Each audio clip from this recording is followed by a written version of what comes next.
Cool. We've already done this example, but I'll illustrate it and we'll just move to the next. In the perfect world, how much money would you want per month? And the social experiment has revealed for those of us that make 50K in a year, most of us secretly, really quiet secret, want to make 50K in a month. That's a revelation. Now, when it comes to cash flow, this is important because speaking on earlier about capacity versus proximity, this is our capacity. But our proximity confirms and affirms 50K a year. Our capacity says, girl, we get to 50K in a month.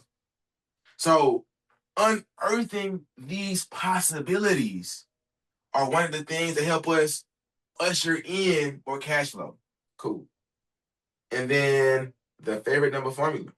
This is more about price of offer, or if it's up to me, favorite number formula to further negotiations. Let's write that down. So that's a mouthful. Favorite number formula to further, in consonants, there we go, to further negotiations. Negotiations. Boom, put it out. Okay, take that favorite number, multiply it to feel safe. Your discomfort isn't about money, it's about self-permission. I like that. Your discomfort isn't about money, it's about self-permission. Anchor. Low income is often a confidence environment problem, not a work ethic problem. Low income. Would you say that one more time? Yep, I shall. Low income. Or better yet, income problems. Income problems is more about the confidence environment versus our work ethic. So again, understanding it's not our ability to make money that's the issue. It's the environment in which we make money. Boom. Now, with the guardrails put in place, let's dig into this favorite number thing. Favorite number formula to further negotiations. Woo, okay.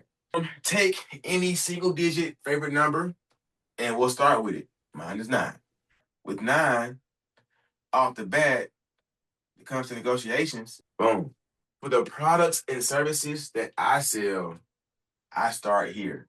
Now, my clothing brand sells for $90 per garment. And then my coaching has a similar model. Now, of course, it's actually more than this, but when I first started, it was this number. And this is a one-to-one thing. And then actually, it was 90 a month coaching as well. And then that would be $9 for an ebook. And then $9,000 was my mentorship type thing. If I was big and bad, I do $90,000 and sell a mastermind. So I take a number that's near and dear to my heart and use it as a metric, a compass of sorts to price my products and services to further my negotiations. All right. Now, in marketing and in that sales, marketing, in that whole world, they preach things like 97 cent, 99 cent, all those things, which are great. I don't care that much because it doesn't tie into my favorite number. 9 does. So I do 9 flat. 9.00, no 99. And it works, right? Now, also, this is an indicator of the amount of people that I service. So, same scenario.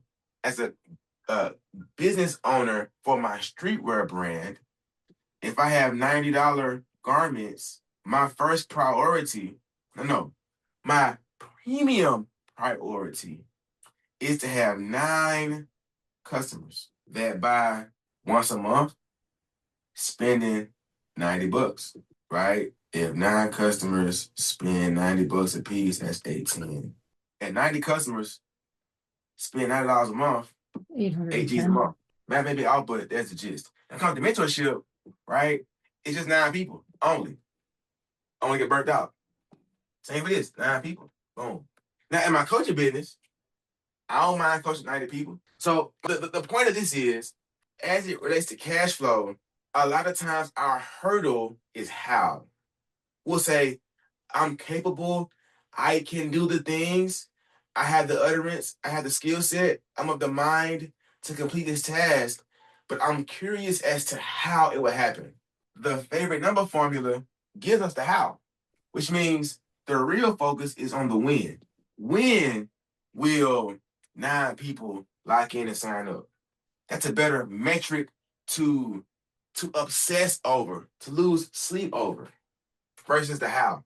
So there's that. Also, as it relates to cash flow, right?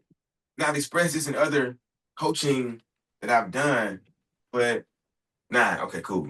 When it comes to cash flow, I want to lower my expenses. There we go. By 9%. And then increase my investments by 9%. Cut back on poor spending by 9%. Using our favorite number to our advantage. Now, I ain't gonna go and say lose 9 pounds or less. That ain't my place. What I can say though is cut back 9% on poor spending, or check this out, eat out 9% less than you normally do. Everybody knows cooking at home saves more money, right? Yep. If we can equate saving money to having more money, there's transformation. A lot of us feel like we need extra money to make more money. I'm here to say, as the adage goes, it's not what you make, it's what you keep. For example, there's a guy right now, is an older gentleman. He makes, I think, 20 an hour or less and has a portfolio of $500,000 or more. When I was making $108,246 3 years ago, I walked away with nothing. So if it's about what we keep, saving more can be justified to say we're making more. So that's another layer that I love to lean into, because as much as I could get hype about helping people make money, my real gift, or one of my more intimate gifts, is helping people save money from what they would normally spend. Now, typically, when it comes to cash flow, I'll break down personal and professional audits, and we'll just touch on that briefly, and then move on. All right. So when it comes to cash flow, we need to, I call it, audit your Amazon. Again, in this case, not double consonants, but double vowel. Audit your Amazon, which is a link hint to audit personal and professional finances. And then I challenge everyone to go from monthly overhead allocation to annual overhead allocation. So monthly says your paycheck is 5K and you set aside, I don't know, 200 a month for whatever expenses, or in this case, 2K a month. That's cool. Annual says at 60K for the year, I need to put 12K to the side in January.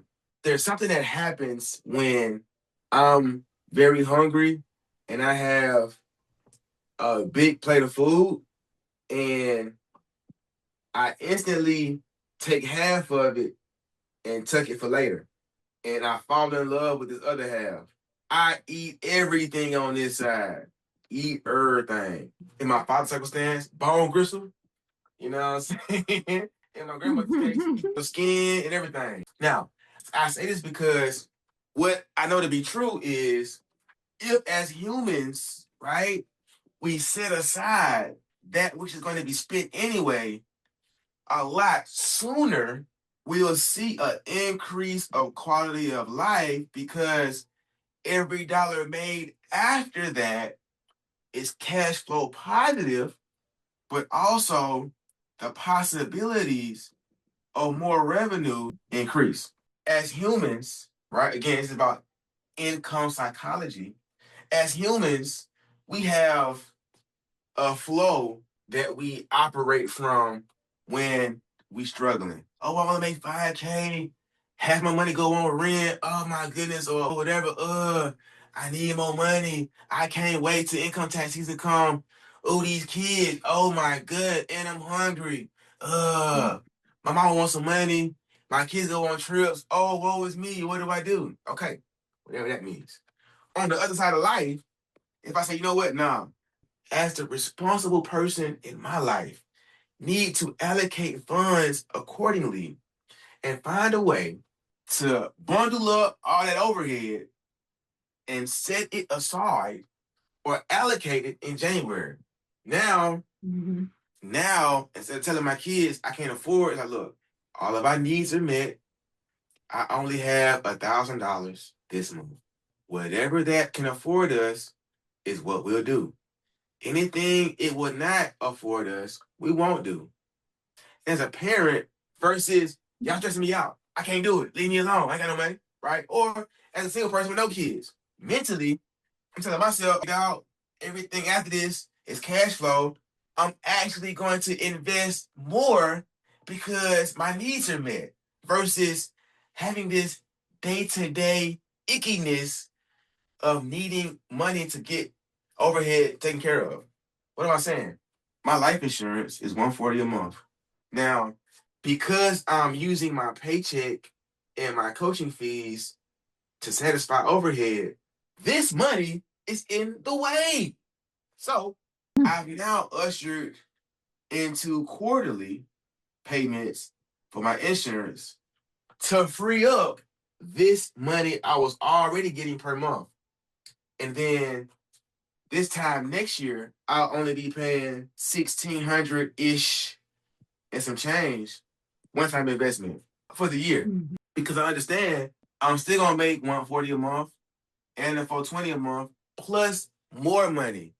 But I'll look at it differently if my needs are met. And so we'll value the money we have left over once our needs are met, the more we separate what's required versus what's left. As a matter of fact, I believe Warren Buffett and other financially literate individuals say, man, invest first, spend the rest. Don't spend the rest and invest. It ain't gonna work in your favor. Yeah, if you want to better your cash flow, which low key betters your confidence, learn to or try to audit your Amazon, aka audit your personal and professional finances, shifting spendings from monthly to annual, right? To better our quality of life and increase our awareness of possibilities. Truly.